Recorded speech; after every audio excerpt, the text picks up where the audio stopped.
नमस्कार साथियों, मेरा नाम है रवि यादव। आप देख रहे हैं मेरा यूट्यूब चैनल बोलती कलम। आज की इस कड़ी में हम बात करने वाले प्रतियोगी परीक्षाओं के बारे में भी, यानी कि कॉम्पिटिटिव एग्जाम्स की भी हम आपको डिटेल्स बताया करेंगे कि कौन सा फॉर्म कब निकला है और क्या क्या उसकी आवेदन प्रक्रिया रहेगी और किन किन बातों का आपने वो फॉर्म भरते टाइम ध्यान देना है। चलिए आइए करते हैं शुरुआत एचपीएससी की नई वेबसाइट ऑफिशियल नोटिफिकेशन से। एचपीएससी ने अभी निकाला है एडीए असिस्टेंट डिस्ट्रिक्ट अटॉर्नी सहायक जिला न्यायवादी भर्ती 2025। ये एचएसएससी की तरफ से निकाली गई है।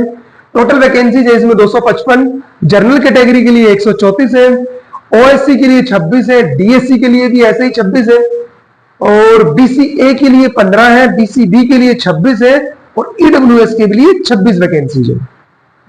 अभी आपने ध्यान क्या देना है कि नोटिफिकेशन कब हुआ है? 8/8/2025 को हुआ है।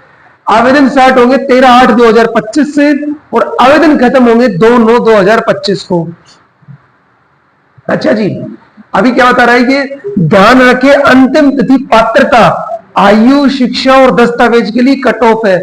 मतलब 2 सितंबर 2025 को आपकी आयु 21 से 42 वर्ष होनी चाहिए और आपकी जो एजुकेशन क्वालिफिकेशन है वो 2/9/2025 के बाद में इश्यू ना हो रखी हो। और एक एचपीएससी ने अपने नोटिफिकेशन में एक चीज और बताई थी कि किसी भी तरीके से चाहे आपका उसको बोलते हैं इंप्रूवमेंट हुआ हो या कोई भी चीज आपके ग्रेस मार्क्स आए, कुछ भी हुआ हो, लेकिन अगर भी आपकी सर्टिफिकेट 2/9/2025 से बाद में इश्यू हो रखी है, आप इनवैलिड रहेंगे। उन्होंने इस नोटिफिकेशन में ही जिक्र किया था एक उसका क्या बोलते हैं कोर्ट केस का भी, जिसमें उस कैंडिडेट को नजरअंदाज कर दिया गया था। Are you eligible? आपके लिए मिनिमम क्वालिफिकेशन क्या चाहिए कि बैचलर डिग्री इन लॉ, मतलब एलएलबी वकील होना चाहिए बंदा। दूसरा, बार काउंसिल में एक अधिवक्ता के रूप में नामांकित, मतलब एलएलबी करना कोई जरूरी नहीं है, उसके साथ साथ उस बंदे को एडवोकेट को रजिस्टर भी होना चाहिए किसी भी एक बार काउंसिल में पूरे भारत में। उसके साथ साथ उनकी आयु होगी 21 से 42 वर्ष। हिंदी और मैट्रिक में हिंदी और संस्कृत में से एक सब्जेक्ट होना चाहिए। नॉर्मली ये लगभग सब बच्चे के पास मिलता ही मिलता है। और ये 3 चरण में प्रक्रिया होती है। स्क्रीनिंग टेस्ट रहेगा केवल शॉर्ट लिस्टिंग के लिए। सब्जेक्ट नॉलेज टेस्ट ये रहेगा 87.5% आपकी मार्क्स कंक्लूड करेगा ये। और स्टेज 3 इंटरव्यू रहेगा, ये 12.5% रहेगा। हाँ, इसके बारे में एक चीज और बताई गई है कि तीनों स्टेज पे आपकी 100% अटेंडेंस होनी चाहिए। अगर भी आपकी एक स्टेज भी आप मिस कर गए तो आप नहीं हो पाएंगे भर्ती इसमें।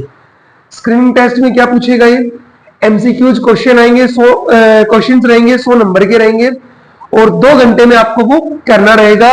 नेगेटिव मार्किंग, हाँ जी बिल्कुल है, 1/4 नेगेटिव मार्किंग है। क्वालिफिकेशन मार्क्स 25% इसके लिए स्क्रीनिंग टेस्ट के लिए आपके चाहिए।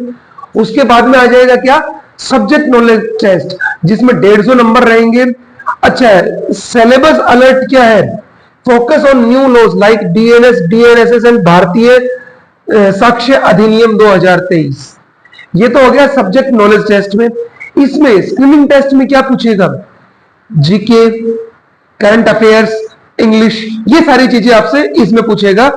कोई भी एक वकील जिसकी अच्छी खासी अंग्रेजी है वो इस आराम से पास कर सकता है, क्योंकि ये वकालत वाले सब्जेक्ट तो उसने पढ़े ही होंगे। अगर भी भारत के हरियाणा के इतिहास के बारे में उसे नहीं पता है, कोई दिक्कत नहीं है, अंग्रेजी के माध्यम से भी वो अपना आराम से काम कर सकते हैं। अब आ जाते हैं जी एप्लीकेशन फीस।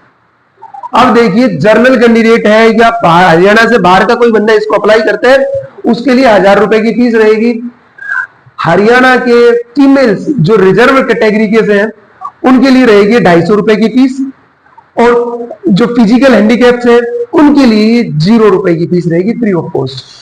अच्छा, एक चीज क्या है, इन्होंने महत्वपूर्ण चेतावनी दी है यहाँ पर कि आवेदन प्रक्रिया तब तक पूरी नहीं होती जब तक आप अपने अंतिम आवेदन का फीस काटने के बाद जब आप उसका प्रिंट आउट निकालते हो, प्रिंट निकालने के बाद में उसको साइन करके अपलोड जरूर करें, अन्यथा आप आवेदन आपका सक्सेसफुल नहीं माना जाएगा। ऐसा अभी हाल ही में जब सीईटी की परीक्षा हुई थी उसमें भी लगभग जहां तक मेरी जानकारी 30,000 के आसपास बच्चे ऐसे रहे थे। ये आंकड़ा कम या ज्यादा भी हो सकता है। तो आपसे यही विनम्र निवेदन रहेगा कि आप लोग इस चीज को ध्यान से देखें, फॉर्म भरने के बाद में उस एक्नॉलेजमेंट पे साइन करके जरूर उसको अपलोड कराएं। और ये मेरी पहली वीडियो है इस फील्ड से रिलेटेड। अगर भी आपको लगता है कि मैंने कुछ चीजों को छोड़ दिया है तो आप मुझे जरूर कमेंट के माध्यम से बताइए, ताकि मैं उन चीजों पर और सुधार करके आपको इसी तरीके की बेहतरीन जानकारी आपके सामने लाता रहूं। धन्यवाद साथियों।